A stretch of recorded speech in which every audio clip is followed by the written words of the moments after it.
আমি আজকে যে জায়গায় দাঁড়িয়ে আছি এটা সব থেকে অদ্ভুত জায়গা। হ্যাঁ, এই জায়গায় আগে বিভিন্ন রকমের পশু পাখি মরে গেলে ফেলা হতো।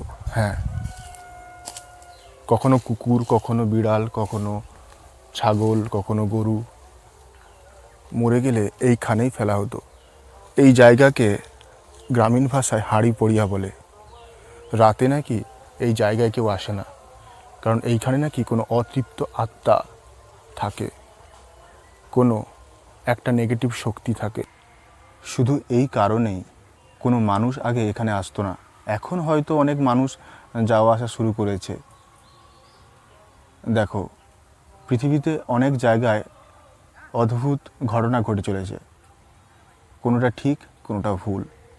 আমি চাই মানুষ এই কুসংস্কারের জন্য যেন পিছিয়ে না থাকুক।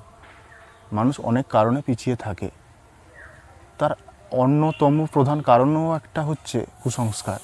আমি চাই একটা কুসংস্কার মুক্ত সমাজ হোক, যেখানে কোনো রাজনৈতিক নেতারা কুসংস্কারকে মাথায় ঢুকিয়ে ব্রেন ওয়াশ করে যেন তাদের ফায়দা বা স্বার্থসিদ্ধি না করতে পারে।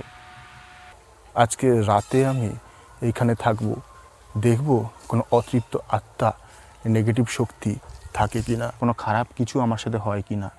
তো পুরো ভিডিওটা দেখো। এটা ইউটিউবে প্রথম সবথেকে অদ্ভুত ভয়ঙ্কর ভিডিও হতে চলেছে। তো রোমাঞ্চ উইথ রাকেশকে সাবস্ক্রাইব করে দিও যদি আমার ভিডিও ভালো লাগে। আর হ্যাঁ, একটা পজিটিভ কমেন্ট কিন্তু করে দিও। গভীর রাত, ভুতুড়ে জায়গা।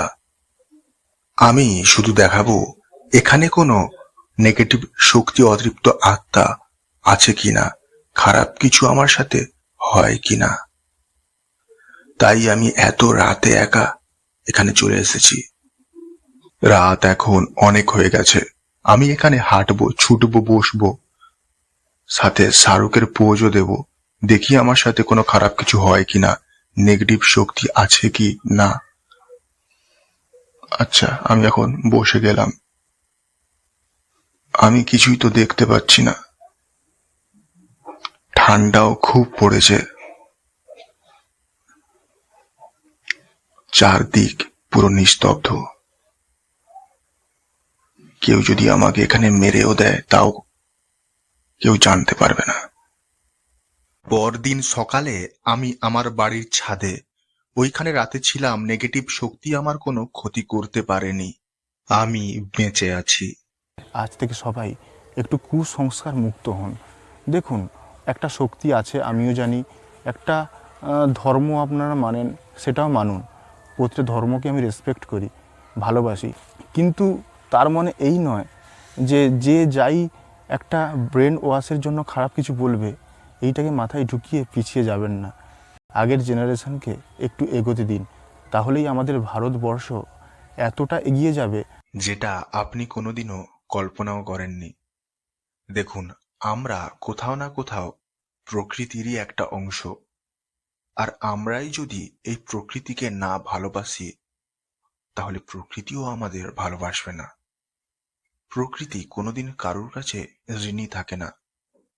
আর একটু ভেবে দেখুন, আমরা যদি প্রকৃতিকে না ভালোবেসে, প্রকৃতিকে না রক্ষা করে, কুসংস্কারকে ভালোবাসি, কুসংস্কারকে রক্ষা করি, একটা সমাজ কতটা পিছিয়ে পড়বে। গাছগুলো খুব সুন্দরভাবে দাঁড়িয়ে আছে। গাছগুলো না অনেক খারাপ মানুষের মতো হিংসে করে না, কারুর খারাপ চায় না, বরং অক্সিজেন দিয়ে মানুষের ভালো করে। আর আমরাই এই গাছকে কেটে দিই। I love you nature. আপনি হয়তো জানেন না, গাছকে যদি জড়িয়ে ধরেন আপনার ডিপ্রেশন অনেকটা কমে যাবে।